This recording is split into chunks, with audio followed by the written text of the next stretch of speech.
పల్నాడు జిల్లా నర్సరావుపేటలో ముస్లిం సోదరులు వక్ఫ్ బోర్డు చట్టం రద్దు చేయాలని డిమాండ్ చేస్తూ భారీ ర్యాలీ నిర్వహించారు. ఈ ర్యాలీలో పెద్ద సంఖ్యలో ముస్లిం సమాజానికి చెందిన వ్యక్తులు పాల్గొన్నారు. ర్యాలీ సందర్భంగా వారు నినాదాలు చేస్తూ వక్ఫ్ బోర్డు చట్టం ముస్లిం ఆస్తులపై అన్యాయం చేస్తుందని ఆరోపించారు. వారు ప్రభుత్వాన్ని తక్షణమే స్పందించాలని, ముస్లింల ఆస్తుల్ని కాపాడాలని, ఈ చట్టాన్ని రద్దు చేయాలని డిమాండ్ చేశారు. భద్రతా ఏర్పాట్ల మధ్య ర్యాలీ శాంతియుతంగా ముగిసింది.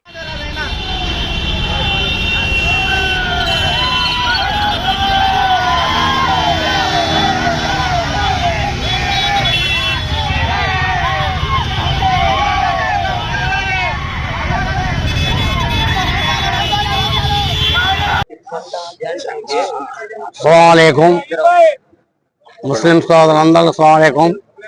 ముఖ్యంగా మా ముస్లింల మీద జరుగుతున్న దాడికి ఈ రోజున మా ముస్లింల పార్టీకి అతీతంగా ఈ రోజున మేము శాంతి ర్యాలీ చేస్తున్నాము.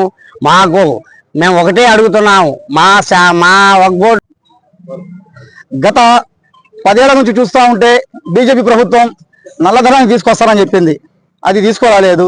అలాగే 1 కోటి ఉద్యోగాల సంవత్సరానికి అని చెప్పింది, అది ఇవ్వలేదు.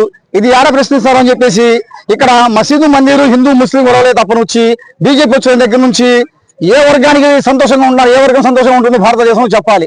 ఈ రోజు చూసుకుంటా ఉంటే కేంద్ర రాష్ట్ర ప్రభుత్వాలు ముస్లిం సోదరుల మీద అన్యాయంగా అక్రమ కేసులు పెట్టి అదేవిధంగా జైల్లో పెట్టడాన్ని, వక్ఫ్ బోర్డు చట్టాన్ని రద్దు చేయాలని ఈ రోజు కేంద్ర రాష్ట్రాల్లో కూడా అన్ని. అస్సలాముఅలైకుం. ఈరోజు ఏదైతే ముస్లింల వక్ఫ్ బోర్డు చట్ట సవరణ పేరుతో ముస్లింలకు అన్యాయంగా వారికి సంబంధించిన సుమారు ఈ భారతదేశంలో ఉన్న 9,20,000 ఎకరాల భూమిని అన్యాయంగా పెద్ద పారిశ్రామికవేత్తలకి దోచిపెట్టాలనే ఒక ఉద్దేశంతో కేంద్రంలో ఉన్న నరేంద్ర మోడీ ప్రభుత్వం ఈ చట్ట సవరణని తీసుకురావడం కాలంలో వక్ఫ్ సవరణ చట్టాన్ని వ్యతిరేకరిస్తూ ఈరోజు నర్సరావుపేట పట్టణంలో శాంతి ర్యాలీ జరుగుతుంది. ఈ కేంద్ర ప్రభుత్వం ఏదైతే నల్ల చట్టాలను తెచ్చి ముస్లింలను ఇబ్బంది పెడుతుందో వాటినన్నిటికీ కూడా వెనక్కి తీసుకునే సమయం ఆసన్నమైంది. మేము ఒక అల్లానే తప్ప ఇలాంటి కేడిగాళ్ళని ఎవరిని కూడా భయపడమని తెలియజేస్తూ ఉన్నాం.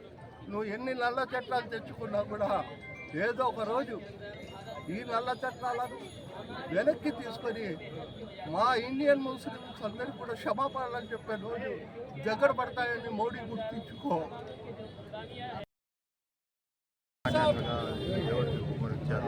దాంట్లో మొత్తవల్లి ఒక కాపలాదారు అంజుమన్ కమిటీ ఉంటుంది, స్టేట్ వక్ఫ్ బోర్డు కమిటీ ఉంటుంది, దేశ స్థాయిలో పర్సనల్ లా బోర్డులు ఉంటాయి.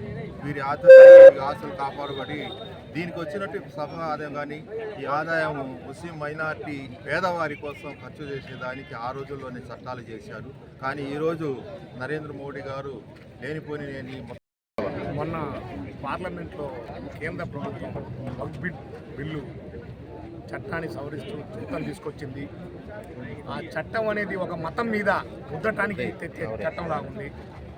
ఈ స్వాతంత్ర భారతదేశంలో ప్రజాస్వామ్యంలో ఒకటే, మనమంతా లౌకికవాదులం. ఈ వక్ఫ్ బోర్డు అనేది ఎప్పటి నుంచో రాజులు, జమీందారులు వాళ్ళంతా ఒక్కంటే దానం చేసి పేదలకి పొలాలు కౌలు చేసుకుని అలా పేదలకి, ముస్లిమ్స్కి అందరికీ అండగా ఉండేందుగా ఇచ్చారు. అటువంటి కొత్త సవరణలు తీసుకురావటం కాంగ్రెస్ ప్రభుత్వం ఇన్నాళ్ళు ఉంది. ఇలాంటి